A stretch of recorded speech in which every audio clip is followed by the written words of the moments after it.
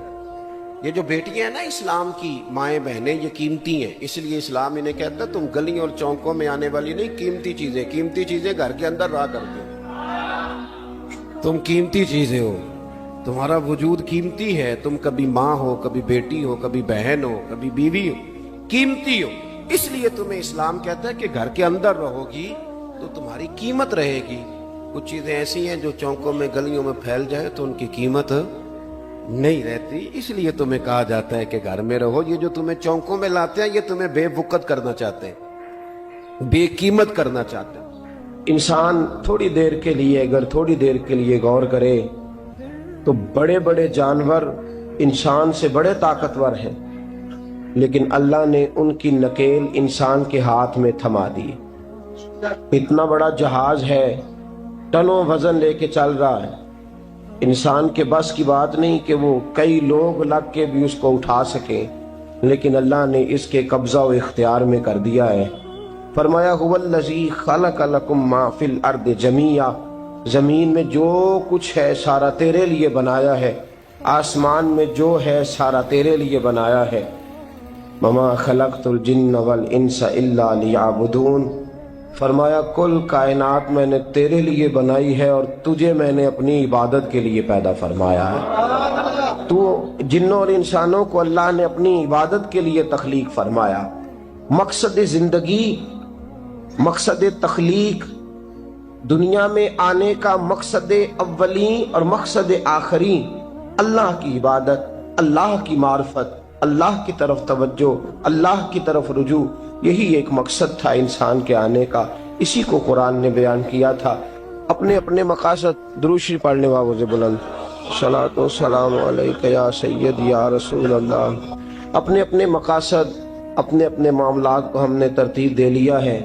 صبح سے شام تک کے معاملات سارے کے سارے ہمارے ذاتی، نجی، اور ہمارے اپنے بنائے ہوئے مقاصد کے تحت گزر رہے ہیں۔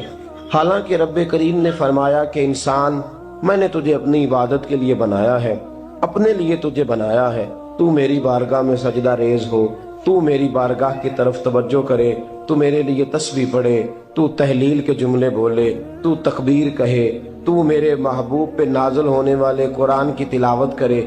تجھے تو اس لیے بنایا تھا۔ عبادت کا معنی یاد رکھیے گا، عبادت کا معنی فقط نماز پڑھنا نہیں، عبادت کا معنی صرف نماز پڑھنا نہیں، نماز عبادت کا ایک جز ہے، نماز عبادت کا ایک حصہ ہے۔ عبادت نماز پڑھنے کا نام نہیں، عبادت روزہ رکھنے کا نام نہیں، عبادت صرف اور صرف حج کرنے کا نام نہیں، فقط ذکر فکر کرنا عبادت نہیں، بلکہ اللہ کا حکم ماننے کا نام عبادت ہے۔ خدا رسول کی بات ماننے کا نام عبادت ہے۔ جہاں جانے کا خدا حکم دے وہاں چلے جاؤ، یہ عبادت ہے۔ جہاں جانے سے منع کر دے وہاں کبھی نہ جاؤ، یہ عبادت ہے۔ اگر نماز پڑھنے کا نام ہی عبادت ہوتا تو پھر فجر کی فجر کے وقت کیوں پڑھنی پڑتی؟ پھر ظہر میں ہی کیوں